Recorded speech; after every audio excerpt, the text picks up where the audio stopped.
Memory. All right, well, thank you so much. Thank you so much for being here tonight. Small, intimate group of 75. That's okay.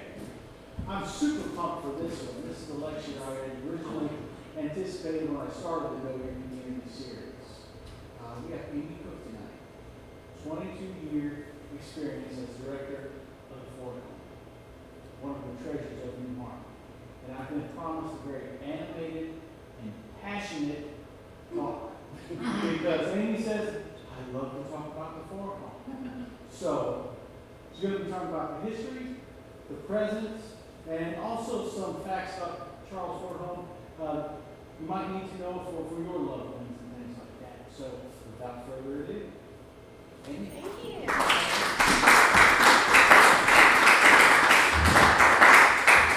Ryan called me and said, will you talk about the Ford Home? And I'm like, will I talk about the Ford Home?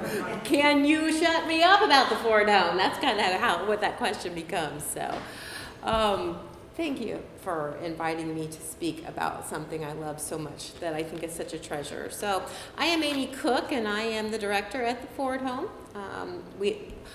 Now the Charles Ford Retirement Communities of New Harmony, so we can evolve too. I have been the director there. We were counting it yesterday. We had to use both hands and both feet. But anyway, 22 years I've done what I do with the Charles Ford organization. And believe it or not, I was not a newbie at that time. I actually had one of the oldest active administrators' license when I started doing what I do at the Ford Home 22 years ago. So that just kind of tells you a little bit about how much turnover there is in our industry, and then how long I've been doing this. So we were kind of counting fingers and toes and thinking, but I got involved in long-term care in a part-time capacity when I was in high school, and so I've been doing what I do for about 37 years, believe it or not. So this year I'm learning work-life balance. First time. I think I'm 50, how old am I? 54, 53, 54. And so one of the pictures, this one that you see up here is me. I have 3 of the rascaliest sons that Gibson County ever produced. They are just as wild at heart as you can imagine, and raising them is going to be the death of me. My youngest starts high school this fall, so we're almost there. We can almost see it. But one of the things that we do together is volunteer at a horse rescue in Gibson County, and that's our passion, and it keeps us from killing each other. And the 4-legged gal that you see in the pictures with me is my mare. She was 17 in her bio, and an old lady at that point, and then the vet confirmed she was closer to 30. I can relate to that. I'm good with that. So she's old and experienced, and she's pretty opinionated, kind of like I am. We get along pretty well most of the time. So that is a little bit about me. I'd like to tell you a little bit about the Fords. I love it because there's nobody in this room that I don't know. And so I may tell you things that you already know about the Charles Ford organization, or I may tell you something you didn't quite know. So bear with me a little bit. But Mr. and Mrs. Ford were farmers. And if you ask people that knew them well, they would tell you that they were white-collar farmers, okay? They did not have any surviving children. If you go up to Maple Hill, you'll see there was an infant. They lost an infant son, I believe, but they didn't have direct heirs. And it is said that Mr. Ford particularly had a heart for women who outlived spouses, and back in those days didn't have a way of providing for themselves beyond what their husbands provided. And he saw women who were taking in laundry and cooking and cleaning far beyond their physical ability to reasonably do so, because there just weren't security systems back then.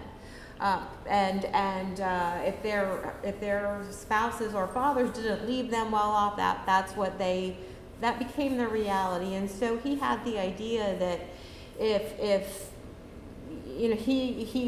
the Fords as a benefactor, and then these women would combine their resources, both their whatever assets they had, and then their physical abilities, and take care of a house together, that they would significantly improve the quality of life for themselves at this stage of the game, in the later season of their life. So you could enter the Ford home and surrender your assets and be part of the organization and give back, and then it would take care of you for the rest of your life. And so there are certainly new and modern ways that people are doing that these days, but that's how it was.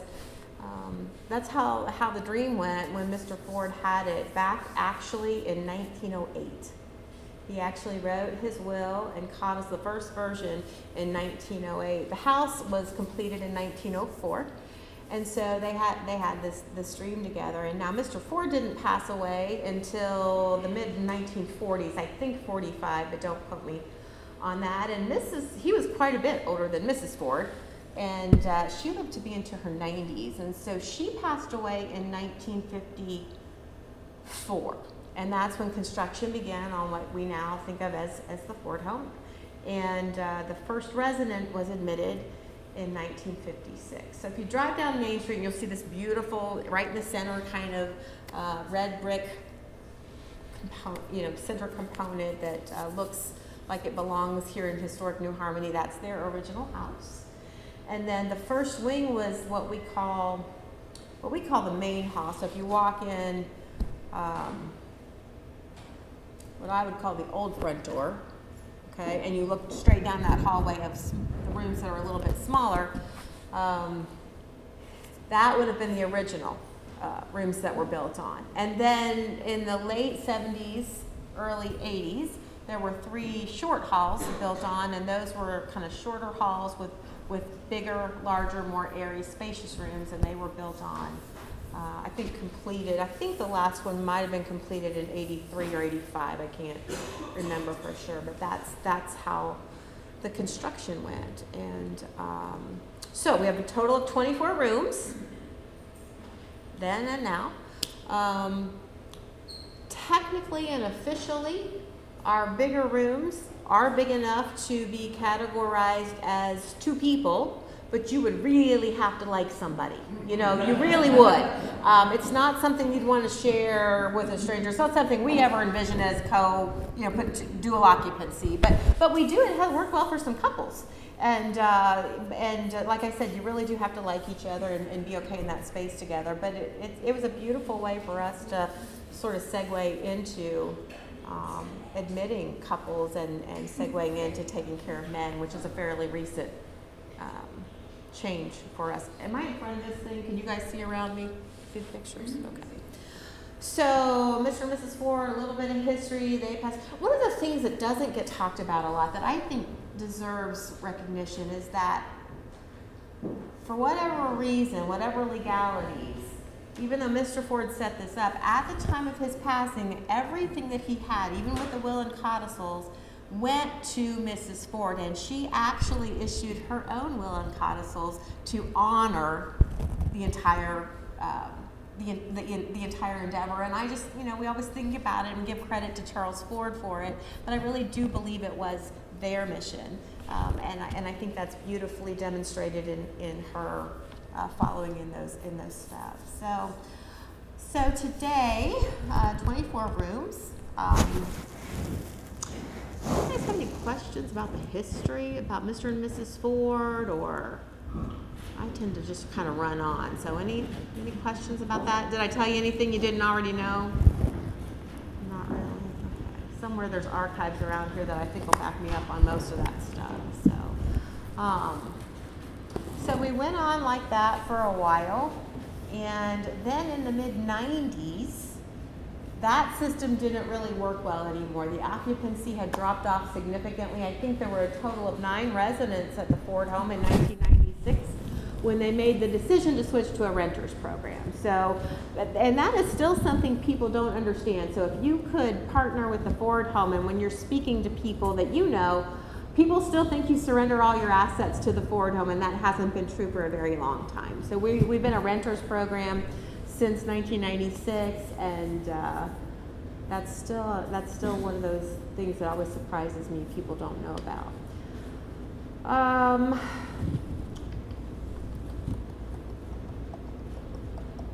How much history? That's what I'm just trying to think about. So, all around about the beginning of the millennia. What do we call that when we finally got to 2000? 2000. Okay. All right. We tried to kind of be, we tried to be forward thinking and forward growing, but in and about around that time we recognized that we had to make some physical plant changes. We had to make some changes because the world as we existed wasn't going to fly, and so we started to make some renovations, and I had a board of directors that put in a new sprinkler system, did some updating, that things that weren't required were just the right things. Individual bathrooms and kitchenettes and showers and things that were not in the individual rooms at that time. And then about that time we were in the process of putting a new roof on, or thinking about it, and recognized that for us to really grow the way we needed to grow in an entity. And so we started and got to work and changed from a trust, the way those of you who grew up here think about us, into a nonprofit corporation. And that occurred, I think, in 2011, actually, when we formally transitioned to a nonprofit corporation. So after that, we've done a couple of facelifts, one in the 80s, a recent one. If you haven't checked us out recently, you really need to take a look. It's a beautiful combination of our history and what's current, and I think you'll find it's a very comfortable environment to be in.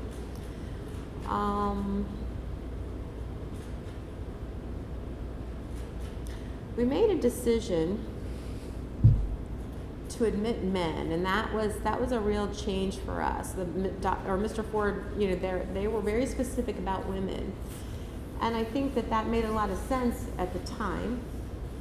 Still today, women outlive men, but not nearly like it was back when he was being visionary. And so we found ourselves taking care of women, and their spouses were being maintained just even across the street, or just right down the street in their homes with private caregivers. And so we just really felt like, I don't think that's, kind of look at what Charles Ford's heart, where his heart was, and what his mission was for, and he kind of had to realize it's not really meeting that intention. He wouldn't have wanted to separate people to take care of one of them. And so we admitted our first couple, Mr. Howard, who called himself the first rooster in the hen house. He was very proud of that, very, very proud of that fact. And I do think couples made that segue easier. I think it was easier for the women that lived there, to have a couple move in rather than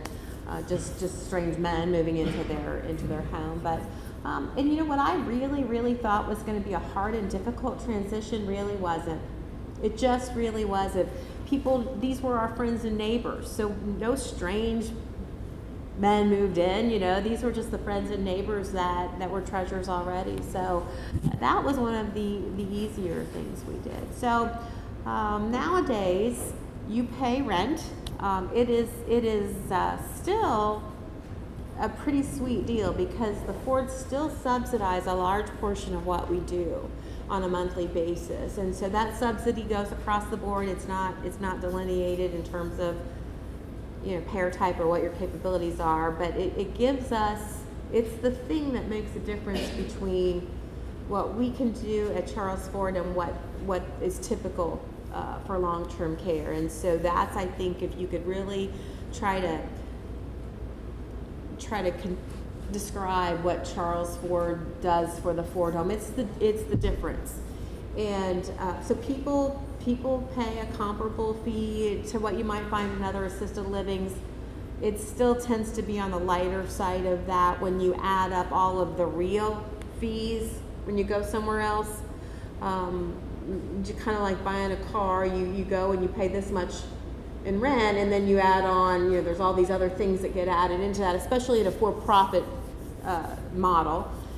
So if you add up what we do and what they do, it's still a significant value, although the cost of healthcare is increased exponentially, and that's just a reality that the board of directors and I are always trying to work to find solutions for. But the Fords still do a whole lot for us on a monthly basis.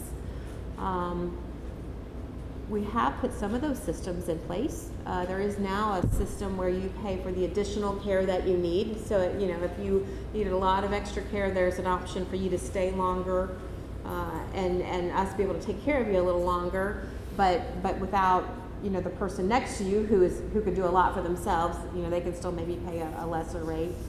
We also, to be true to our mission, have a additional financial hardship policy so that the people who have come and become part of our organization don't have to leave the Ford home after years of being there simply because their assets got exhausted. So we think that helps us be true to Mr. Ford's mission. So that still exists. It's just kind of different now. So that's a little bit about the history. That's a little bit about how things run. Somebody asked me to describe a typical day at Charles Ford, and that's why I think the pictures are so helpful, because we never have the same day twice. And a typical day at Charles Ford is different for you than it is for me. So I think what we do really well is shore up the backside for each person, so that they can spend their energy on what is important to them. So it's pretty specific. Now everybody gets breakfast cooked to order, okay? That's kind of a sweet, you get up, somebody cooks your breakfast for you, cooked to order. But we have people that don't get up till noon. That's what they've done their whole life, and we're good with that too, okay? They keep the coffee pot, they don't get up till late, that's fine. They can have it sent down to the room if they want to pay room service, or they can just, now Kim gets a little fussy if you don't eat 2 meals a day. She worries about your weight at that point. She'll fuss at you. She'll tell you got to eat 2. I don't care which 2, but you got to do both. So breakfast cooked to order. And then the food at Charles Ford is it's epic. And it just is. And why is that? Because people care very much about what they do and their craft and serving people. Now, that doesn't mean that we all agree on any one day on any single thing. I want to be very clear about that, because we don't ever all agree on whether you make your deviled eggs with Miracle Whip or mayonnaise. And if you want to fight about that, we will fight about that with you, okay? I mean, I've seen some really whoppers on that one. But what we do, I might like my eggs however I like them, but I may just not be in the mood for that today. I just may not be in the mood for that today. And so one of the things I think that we do really beautifully is a cook-to-order system. And so you can't do that in great big organizations. You just can't do that well in great big organizations, at least in long-term care. Some of the hospitals are doing it beautifully, but you come down for your meal, and if you don't want what the chef special is today, then we will cook for you anything on and all that we have in a cafe-style, restaurant-style cafe menu that we keep ready to cook to order. And you can just pretty much have whatever we got and can cook for you. We can do that. Doesn't mean people aren't going to fuss about food. I can promise you people will always fuss about food. And let me tell you why I think that is.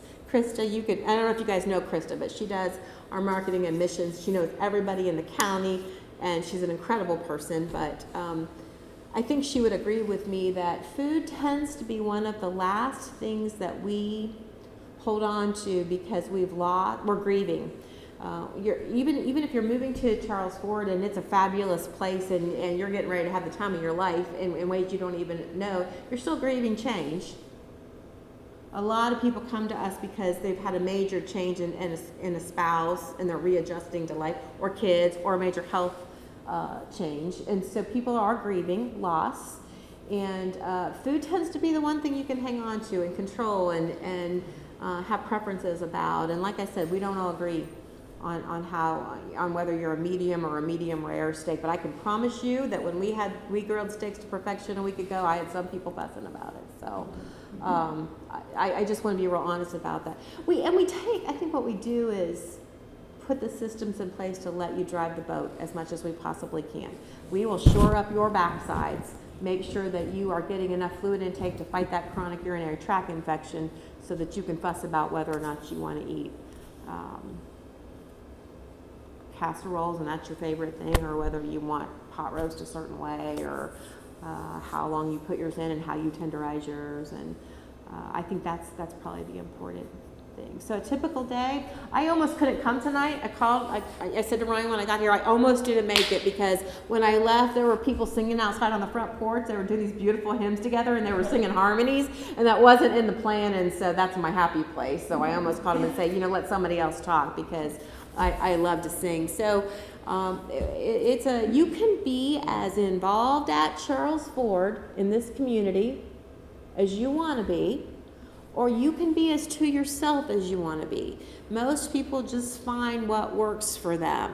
Some people own their own golf carts and they're all over this town, and we see them when they check out and we see them when they check back in. They tell us when they're going to be back. We send their meds if they need them. Sometimes we call and check on them if they're going to be gone a long time doing something. So we've had people as active as that. We've had some people that sign themselves off and go to Europe. And then some people who truly just need a whole lot more than that from us. And so we're able to tailor it quite a bit. We've evolved a lot. We do quite a bit different in staffing than we used to. We used to run it with some QMAs and one nurse, and we now staff 4 times that, I think, on our nursing department. So we have evolved the way healthcare has evolved. We are certainly the people that enter the Ford home have needs heavier than they used to, but we've evolved for that as well. We've got kind of a system to delineate how much of that you need or don't need. So that's kind of what a normal day is like, what you're seeing in these pictures. Krista, anything you want to add to that? Board members, we've got several board members here, or people that have been to the Ford home. If there's any part of that you want to add, you're welcome to. Life enrichment. Okay. We do have a life enrichment director, and so that person's job is simply to figure out what works best for each person and communally and individually, and make sure that they help get those people's needs met. And we have a couple of different people, 3 actually, that help run in that program. Instead of just one person, there are 3 people, a staff of 3 that help run it. We do transportation service as well. So that's something that I think people really appreciate, because keeping track of medical appointments is hard. And if you're not feeling real good, even if you still drive into Evansville, especially to lots of doctor's appointments when you don't feel real good, is exhausting, even if you're capable. So a lot of people that still drive will just let us take over managing the appointments and getting people to and from and in and out, and managing the what craziness you find inside the doctor's office. So you can do as much of that on your own. You can take yourself to your own medical appointments, to us managing it completely for you if that's what you need. Some people do a combination of both. They'll ask us if we'll do the transport part, and then they meet mom or dad at the doctor from work. Like if you're still in the workforce as a son or daughter or caregiver, it's a lot easier, especially in New Harmony, and you're talking about Evansville specialists, to meet mom or dad at the doc manage the appointment and then let us do the transportation. Or a lot of them even just kind of do half of it. They'll take mom or dad out for dinner afterwards and bring them back. So there are a lot of different flavors in that level. I will tell you that one of the things I love most that is unique to Charles Ford and unique to New Harmony is that you can drive a golf cart. And I mean that real sincerely, because other than fussing about food, one of the hardest decisions people make is giving up driving. And so golf carts still require you to be a legal licensed driver, but they let you tool around New Harmony where you know everybody and you know everything and you've got the reaction time that you need to be safe, but not do the stressful Evansville driving, when you don't feel good and you're going to appointments. People giving up driving is not a crystal clear one day it's the right decision. It's a process, and people will find, hey, I can trust these guys to do my heavy driving. I can drive my golf cart and get around if I want to. It's much easier to give up driving when somebody doesn't force you to give up driving and you have options. So that's one of the things that makes this organization so beautiful. And that really doesn't have much to do with Charles Ford. That's the beautiful community that you all are.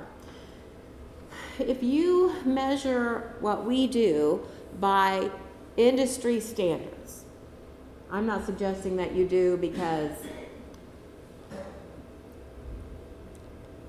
they are what they are. But if you measure Charles Ford by what do we call those? Outcomes, right? Krista, isn't that what we call them officially? Outcomes. You will find that we are significantly ahead of the game. The rest of the long-term care world in our area, and I mean the greater Evansville area, is running at about a 50% occupancy. We're seeing our occupancy as good or better than it ever has been.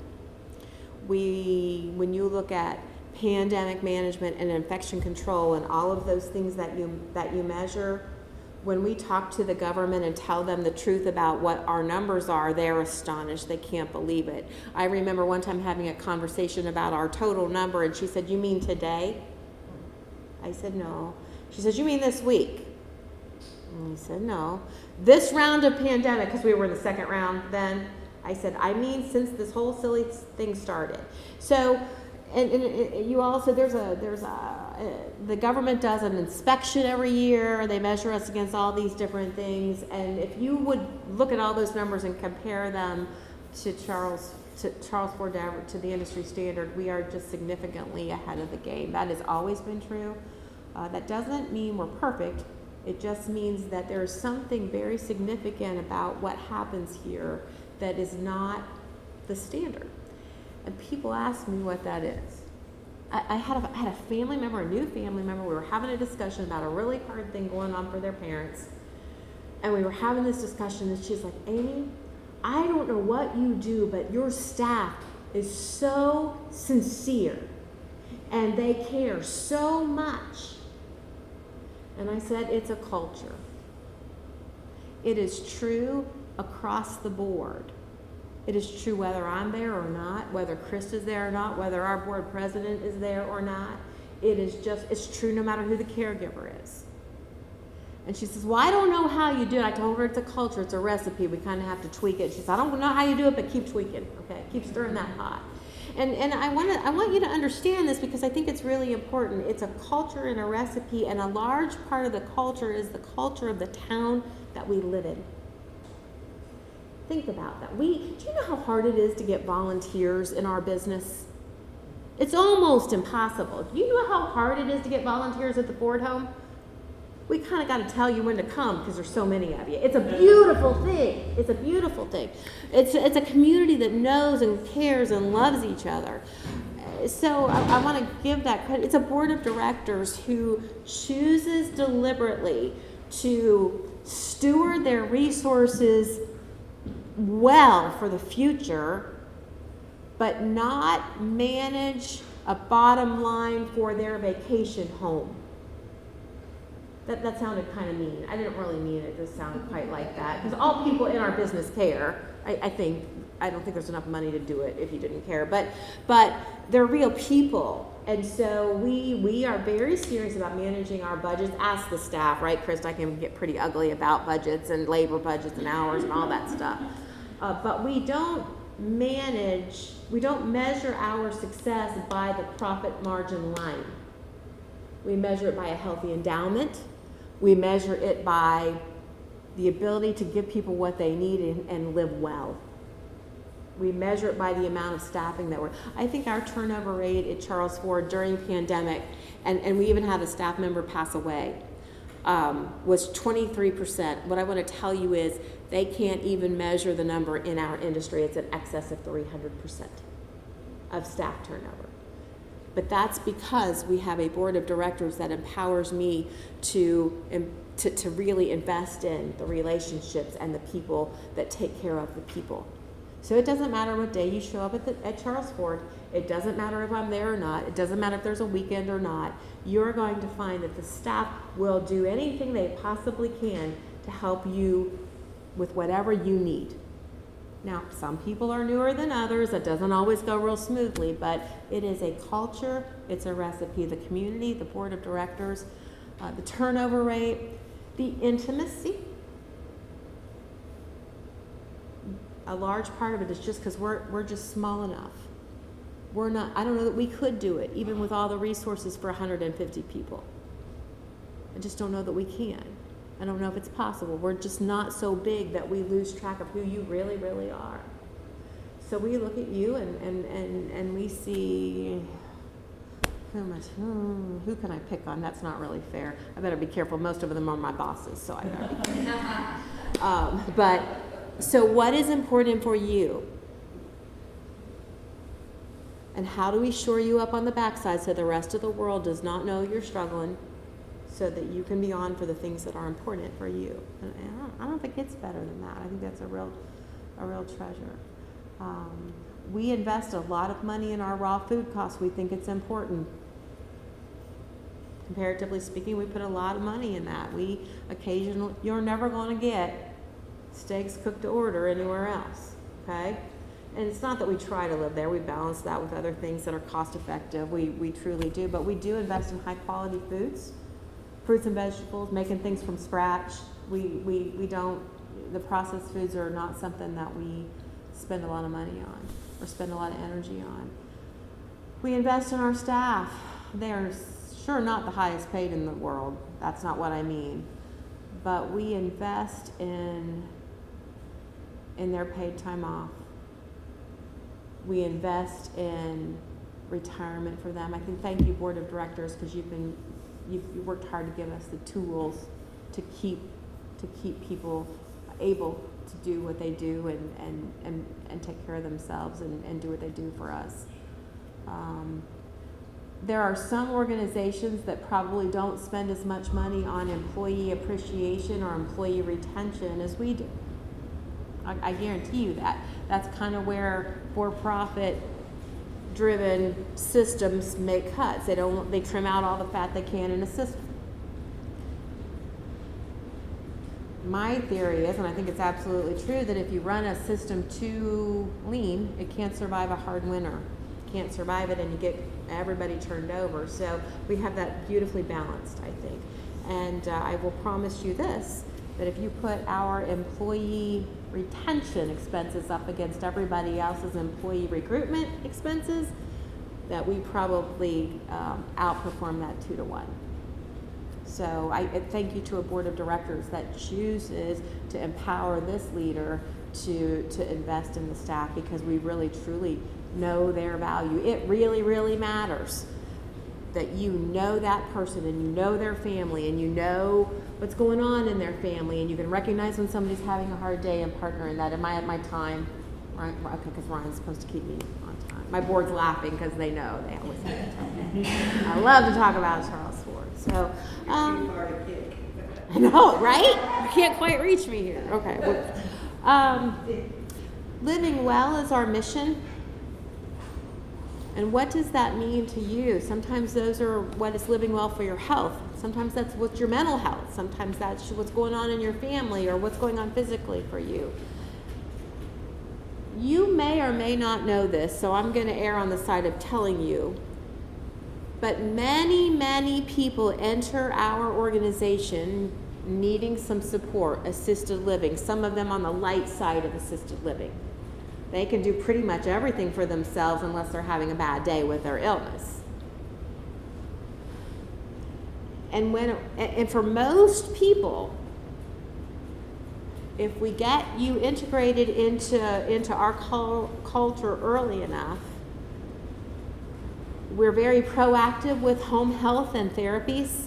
Man, if you're starting to get a little sideways, or your energy's low, or you maybe are stumbling a little bit and your gait is changing, your walk is changing, we're going to see if we can get therapies in to see what's going on and get you shored up before you have that fall that's going to result in a major recovery.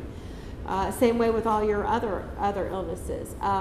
And so if you come to us early enough in the game, we usually get a nice, beautiful run where we keep you as healthy as possible until the day we discover your terminal illness, because there isn't any one of you yet that's learned how to escape that. And then we partner with you while you explore your Medicare hospice benefit in your own home at the Ford home. So many people are able to stay with us all the way through a light assisted living need to the end of their lives. And I don't know that there's a greater honor than that. And I think the staff would all tell you that. There is no greater honor for us to be able to partner with you and help you live the life that is quality living for you all the way through that. Now, one of the things that is maybe a little less tangible or harder to measure is dementia. And I'm laughing because I remember before we knew that word, okay? I don't think taking care of people with cognitive issues is as new for healthcare providers as what you call it. I had this beautiful Teepa Snow, if any of you have heard any of her teachings, USI and the state of Indiana brought that to our industry. But I heard something for the first time, and she talks about brain failure. And she thinks we should normalize talking about brain failure. And I mean that, and I agree with her, because if I talk to you, Karen, can I pick on you just since I know you? Okay. If I was going to tell you, if Karen, I don't, and this is not true, so don't leave here with this, but if Karen had experienced heart failure, okay, we would now know that doesn't necessarily mean the cardiac arrest that causes her heart to stop beating in the moment she dies.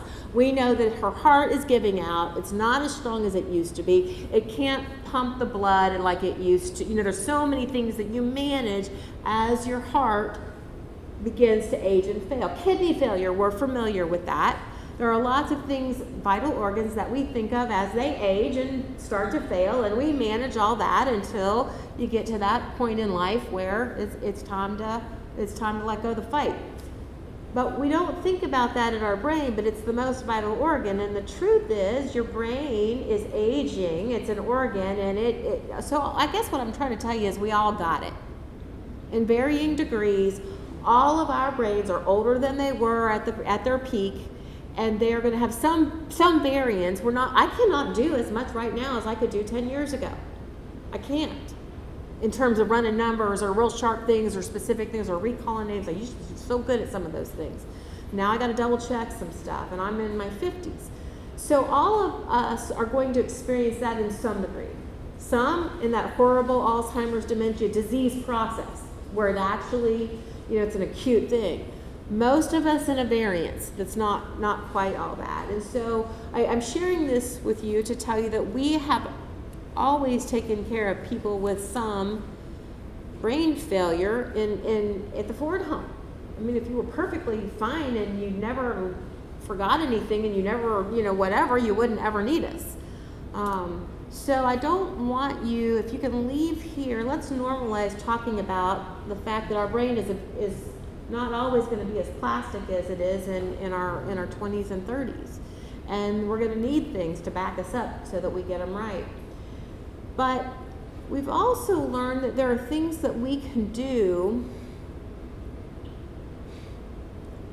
at places like Charles Ford that give that a whole lot more dignity. Let me tell you what one of them is. We put, I don't remember how many years ago we did it, but we put an alarm system in. And if you have demonstrated that sometimes on some days you kind of get sideways and you're at risk for hitting the door and not coming back and not knowing for sure where you're going, okay? Because I'm going to tell you that can happen to every single person in a urinary tract infection before you know it. Did you know that? You don't have to have Alzheimer's or dementia at all to have that experience.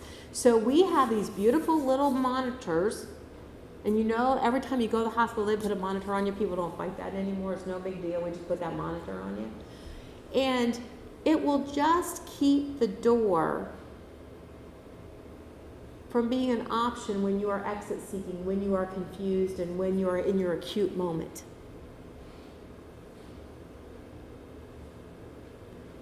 It doesn't mean some young kid comes up and says, no, you can't do this, you're not safe, you're not. That would make all of us mad, wouldn't it? It would make me really mad if you came and told me that it's too cold for me to go out. By God, I like to go to Alaska. I wear shorts and, you get it, right? But if I just can't, if it's just not an issue, it's just so much more dignified. We find that we find that brain failure does better in forward motion. And so you wind up in conflict with people when you're trying to interrupt their forward motion, because that's just how your brain instinctively moves to survive. So we try to set up ways that you can just go forward without it being a problem for you or anybody else, and their safety in that. So I share this with you. If you could possibly educate your community that the earlier you come into our organization and you get ingrained and the people are familiar and the things are routine, the better the likelihood is that you're going to be able to live a beautiful, dignified way with a little bit of brain failure than you are if you wait too late and your ability to cope is compromised.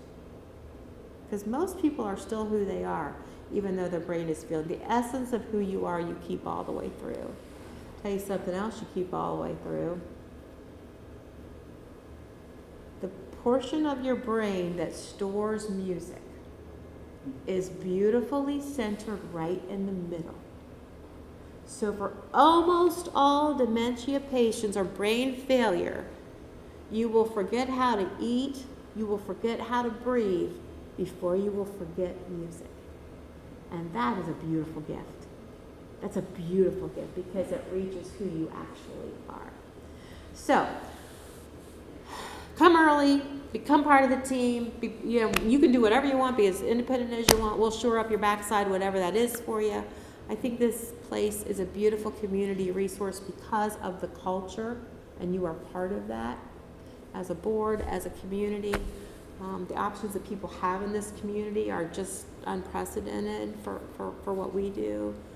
We have a team that it's deep. That culture is deeply rooted, and that's not going to erode anytime soon or quickly. So, the last thing I wanted to communicate. How much time do I have left? Oh, God, love you. I love this guy. All right. Is, where do we go from here? And that's why I share a tiny little bit with you about some of the things that we're facing becoming more current. Where do we go from here?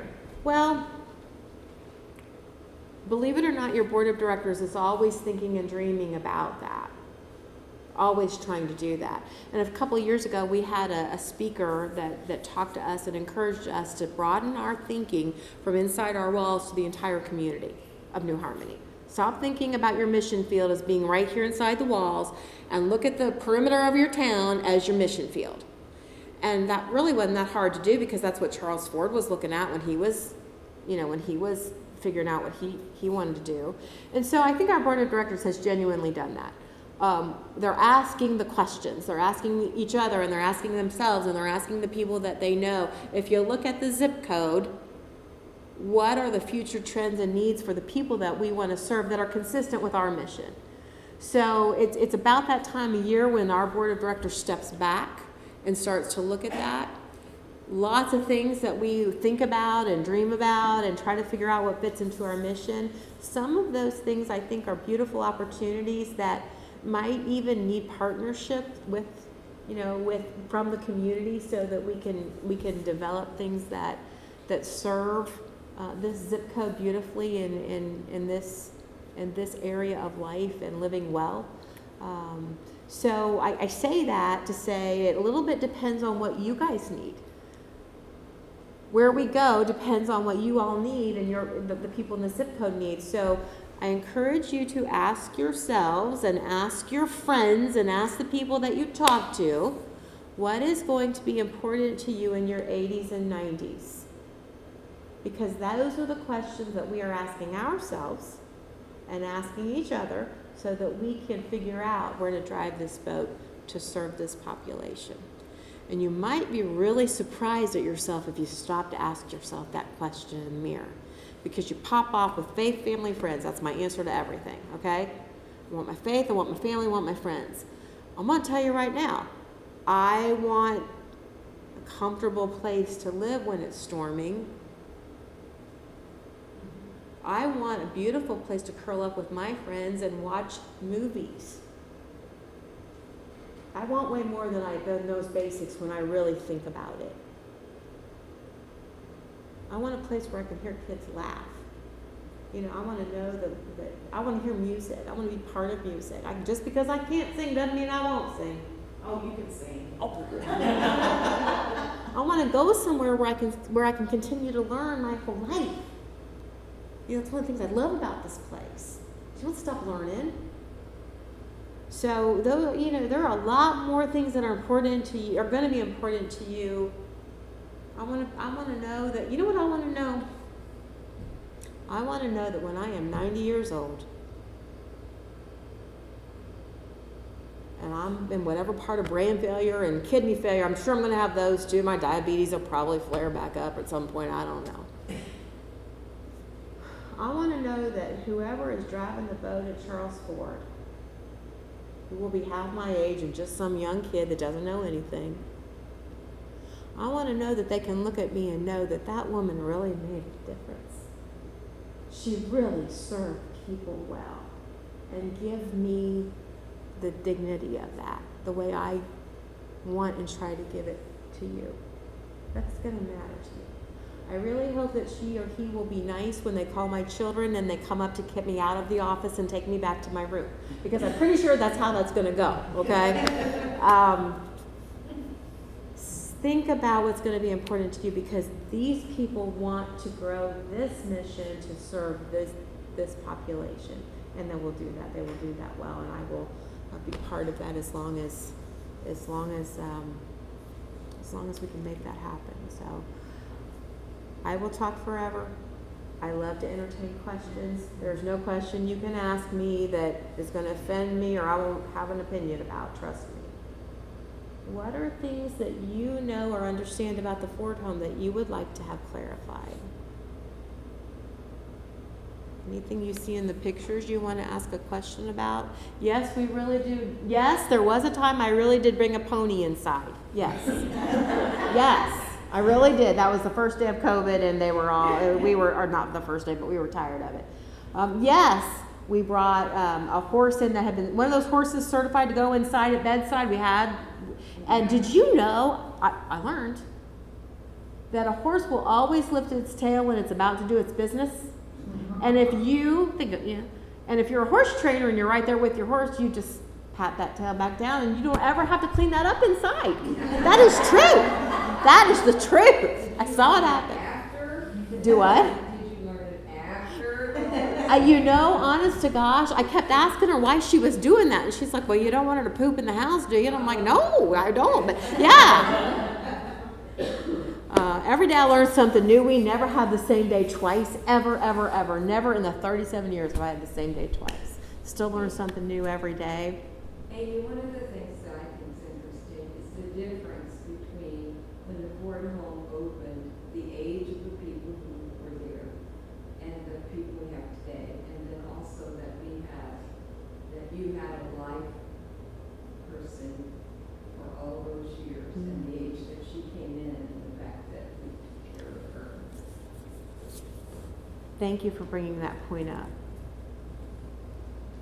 If I dial out even a little bit farther on that, you guys all know that the hospital is not the same world it was 20 years ago. You don't go to the hospital and die anymore. You don't go to the hospital and stay for weeks anymore.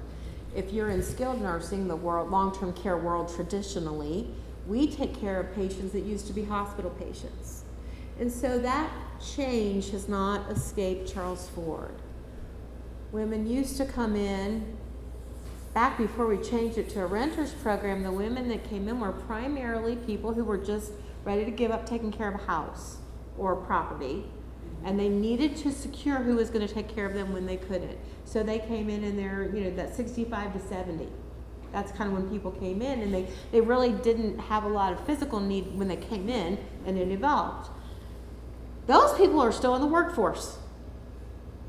That's just true. I mean, honest to gosh, they make the best employees, and I'll tell you why. They've already done their career, and this is just their spending money, and what they want is flexibility of schedule, and they want a job that they enjoy doing, and we're great at that, aren't we, Krista? I mean, we're just great at that. So the people we used to admit are now our best employees. And I mean that. 65, you retire. Sharon York is one of the best nurses we've ever worked with. She's just an easy example. Ran the daggone ER down there at Deaconess Midtown for 100 years, saw everything crazy under the planet, and then just got to come out to the Ford home and do why she went into nursing anyway.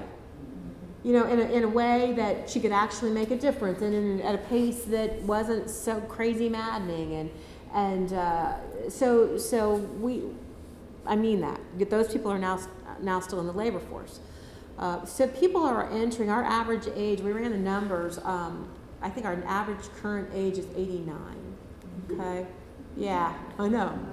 And there's always some outliers, because we got a guy coming in next week who's over 100 and isn't sure he's old enough now to need us. And I mean that. He probably works circles around me. Yeah, he is. But anyway, I say that because there's a lot of variance there. But we've celebrated some centurions, lately. But then you also get some people in the younger that their physical health is, certainly way older than their physical age. So we have not escaped that. Have I answered that question clearly? Yeah, one of our beautiful, beautiful, beautiful examples, and you all knew her, if you're from here. Wilma Joyce Bailey was one of the original Lifetime ladies. And she was the hairdresser at the Ford home before that. If you want to know anything about anybody, she had an opinion about it. And she didn't pull any punches about her opinion about things. We lost her last year. She was our last remaining Lifetime lady, and I'll tell you, we'll never be the same, will we, Krista? We will never be the same. She had a 30-year run. 30-year run, and she was, 94? Am I right about that? 97. She couldn't remember at that very end. But what a lot of people don't know, I want to give you a step back. Charles Ford wasn't just about pooling your money, it was about doing for each other. Did you guys know that every decoration in that place for 30 years, she handmade? Every seasonal decoration, she handmade. She was a tremendous artist. It was amazing. We found some beautiful things that I didn't even know about, and I've been there 22 years. When some watercolor, we framed some, talking about frames, who was going to give me some frames? Somebody was talking about donating frames. I found some beautiful watercolor painting that she did, but wasn't real confident about it, so she never showed anybody. Incredible artist, hairdresser, historian, gardener, because she also did all the gardening. You did not touch it because she was really mad if you did it wrong, or even if you touched it. One time I had one of my own kids come and help her pull weeds. That was a very bad day.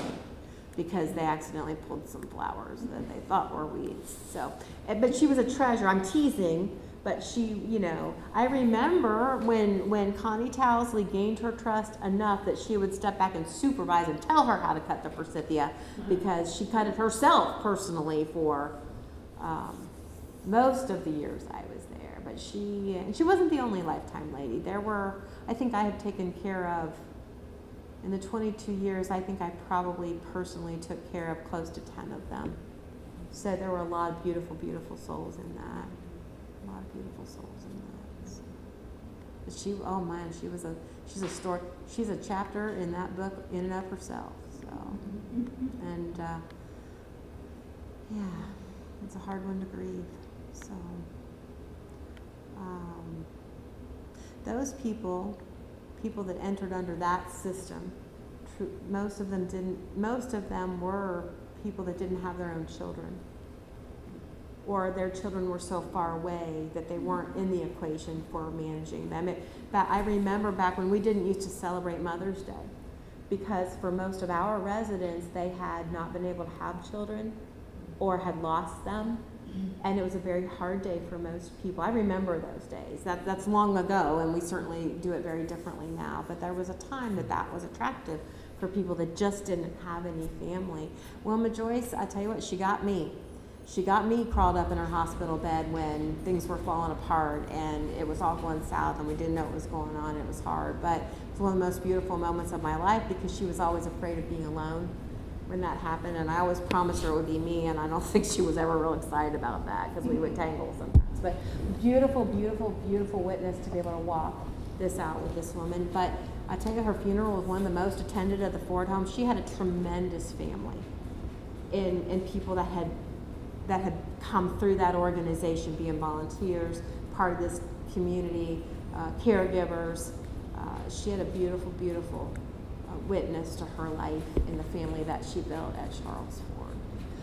People talk about family in our industry, and I always cringe. I hate hearing it's like a family, because everybody coins that, and I cringe. But we have an employee that says it's the family I choose. There's something to be said about that. But I do think families, at least most families, there's a have each other's back no matter what component to family when we think about that, shore each other up, balance each other out, strengths and weaknesses. And I think that's what we do capture extremely well. I think that's really genuine, really deep. We're not perfect. We get sideways. The magic is we do not get sideways on the same day, all of us at once. So we balance each other's strengths and weaknesses, and I think that's part of the recipe. Other questions? Anything I need to plead the fifth about since you're filming this whole thing? Okay. It's a beautiful organization. It's an honor to serve this community. Thank you for inviting me this evening.